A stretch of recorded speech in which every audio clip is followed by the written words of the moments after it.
ছোট্ট বন্ধুরা, তোমরা সবাই ভালো আছো তো? আজ আমরা আবার এসে গেছি অনলাইন ক্লাসরুমে। আজকে আমরা বর্গক্ষেত্রের ক্ষেত্রফল কিভাবে বের করতে হয় সেটা আমরা শিখবো। বর্গক্ষেত্রের ক্ষেত্রফল কি? ক্ষেত্রফল কাকে বলে? দেখো, ক্ষেত্রফল জিনিসটা তোমাদেরকে আগে বুঝতে হবে। এর আগে আমরা করেছি কি? পরিসীমা। ক্ষেত্রফল বলতে ধরো এটা একটা বর্গক্ষেত্র, এটা একটা কিসের ছবি? বর্গক্ষেত্র। এটা কি? বর্গক্ষেত্র। বর্গক্ষেত্রে কি হয় বলতো? চারটে বাহুর দৈর্ঘ্য সমান হয়। চারটে বাহুর দৈর্ঘ্য কি হয়? সমান হয়। চারটে বাহুর দৈর্ঘ্য সমান হয়। হ্যাঁ, যেটা বলছিলাম ক্ষেত্রফল জিনিসটা কি?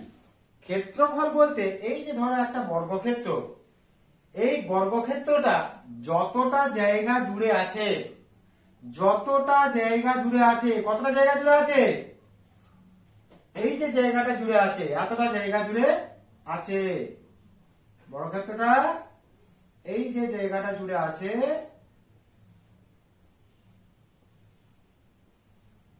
এইটাকে বলছে ক্ষেত্রফল। অর্থাৎ আমরা কি বলতে পারি? আমরা কি বলতে পারি যে কোনো একটা ক্ষেত্র, সেটা বর্গক্ষেত্র হোক, আয়তক্ষেত্র বা যে কোনো ক্ষেত্র, যতটা স্থান জুড়ে থাকে বা যতটা জায়গা জুড়ে থাকে, সেই পরিমাণ জায়গাটাকে বলা হচ্ছে সেই ক্ষেত্রটার ক্ষেত্রফল। আমরা বলছি কোন একটা ক্ষেত্র, ধরো এরকম একটা ক্ষেত্র, সবসময় যে বড় ক্ষেত্র হবে তার তো না, ধরো এরকম একটা ক্ষেত্র, তাহলে ক্ষেত্রফল বলতে কি বোঝায়? এই ক্ষেত্রটা যতটা জায়গা জুড়ে আছে, যতটা পরিমাণ কি আছে? জায়গা জুড়ে আছে, তাকে কি বলবো আমরা? তাকেই বলবো আমরা ক্ষেত্রফল। তাহলে এই ক্ষেত্রটার ক্ষেত্রফল এই যতটা জায়গা জুড়ে আছে, যে জায়গাটা জুড়ে আছে তাকে বলা হচ্ছে ক্ষেত্রফল। ক্ষেত্রফলকে আরো একটা নামে ডাকা হয়, কি জানো? একে ক্ষেত্রফল বলা হয়। ক্ষেত্রফল বা বলো ক্ষেত্রফল, আবার একটা নামে ডাকা হয় কালি। ক্ষেত্রফল বা কালি। যে পরিমাণ কোন একটা ক্ষেত্র যে পরিমাণ জায়গা জুড়ে থাকে, সেই যে পরিমাণ জায়গাটাকে বলা হয় সেই ক্ষেত্রের ক্ষেত্রফল বা কালি। মনে থাকবে তো? তোমাদের মনে রাখবে। এরপর আজকে আমরা শিখবো বর্গক্ষেত্রের ক্ষেত্রফল। বর্গক্ষেত্রের ক্ষেত্রফলের সূত্র কি না? বর্গক্ষেত্রের ক্ষেত্রফল, বর্গক্ষেত্রের ক্ষেত্রফল, বর্গক্ষেত্রের ক্ষেত্রফল হচ্ছে এই যে প্রত্যেকটা বাহু সমান, বাহু গুণিত বাহু, একটি বাহুর দৈর্ঘ্য গুণিত বাহুর দৈর্ঘ্য। বর্গক্ষেত্রের ক্ষেত্রফল সূত্র হচ্ছে বাহু গুণিত বাহু। এবং এর এককটা কি হবে? এই যে ক্ষেত্রফলটা আমি মাপলাম বা মাপবো, সেটা একক কি হবে? এটা হচ্ছে যেহেতু ক্ষেত্রফল যতটা স্থান জুড়ে আছে বর্গক্ষেত্রটা, সেটাকে মাপা হচ্ছে আমাদের যে এককে থাকবে বাহুগুলো তার বর্গ একক। বাহু গুণিত বাহু বর্গ একক, বর্গ একক। বাহু গুণিত বাহু বর্গ একক। বর্গ একক বলতে ধরো এই বর্গক্ষেত্রটার বাহু দৈর্ঘ্য আছে 5 সেন্টিমিটার, তাহলে ক্ষেত্রফলটা হবে বর্গ। এককের বদলে কি লিখবো? এককের পরিবর্তে সেমি, বর্গ সেমি। বাহু যদি সেন্টিমিটারে থাকে, ক্ষেত্রফল হবে যেহেতু বর্গ একক মানে বর্গ সেন্টিমিটার। এই এককের পরিবর্তে যে এককে আছে বাহু, সেই এককটা আমাকে লিখতে হবে। অর্থাৎ বর্গক্ষেত্রের ক্ষেত্রফল হচ্ছে বাহু গুণিত বাহু। যেহেতু প্রত্যেকটি বাহুর দৈর্ঘ্য বর্গক্ষেত্রের সমান, অর্থাৎ বাহু গুণিত বাহু। এরপর বাহু দেওয়া থাকলে আমরা ক্ষেত্রফল বের করলাম। এরপর এমন থাকতে পারে যে ক্ষেত্রফলটা দেওয়া আছে, কিভাবে সেই বর্গক্ষেত্রটা বাহুর দৈর্ঘ্য নির্ণয় করবে? অর্থাৎ বর্গক্ষেত্রের বাহুর দৈর্ঘ্য, বর্গক্ষেত্রের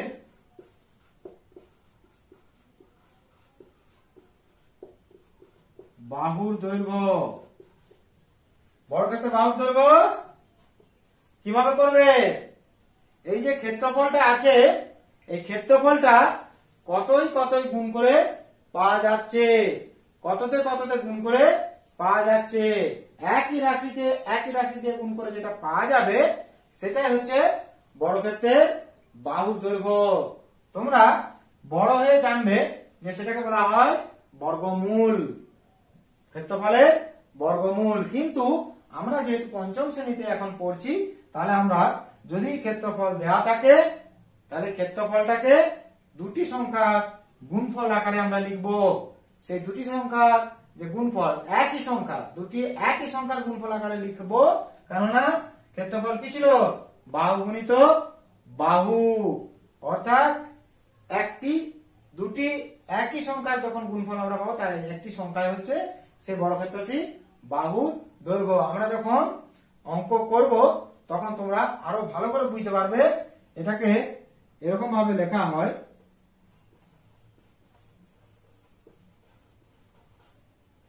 বর্গক্ষেত্রের ক্ষেত্রফল, এটা হচ্ছে বর্গক্ষেত্রের ক্ষেত্রফল, এটাকে বলা হয় বর্গমূল চিহ্ন। কিন্তু আমরা এইভাবে এখন করব না। তোমরা যখন বড় হবে, বড় উঁচু শ্রেণীতে যাবে, 6 7 যাবে, তখন তোমরা বর্গমূল করে করবে।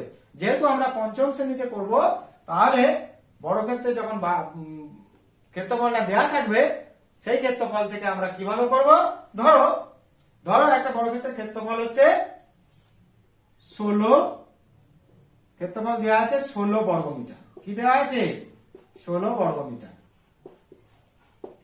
সেই 16 বর্গমিটার, এটা হচ্ছে বর্গক্ষেত্রের ক্ষেত্রফল। তাহলে এর থেকে আমরা কিভাবে বাহুটা বের করব? তাহলে তখন আমরা বাহু বের করব। ক্ষেত্রফলটা কত পেলাম? ক্ষেত্রফল কি দেওয়া আছে? ক্ষেত্রফল দেওয়া আছে 16 বর্গমিটার। 16 বর্গমিটার কি বলেছিলাম? যখন আমরা বাহুর দৈর্ঘ্য বের করব, একই সংখ্যার গুণফল আকারে লিখতে হবে। এখানে 16 কে একই সংখ্যা কি আকারে লেখা যায়? 4 গুণিত 4, 4 গুণিত 4, ঠিক আছে? 4 গুণিত 4 বর্গমিটার। তাহলে বাহুর দৈর্ঘ্য আমরা কি পাবো? 4 মিটার।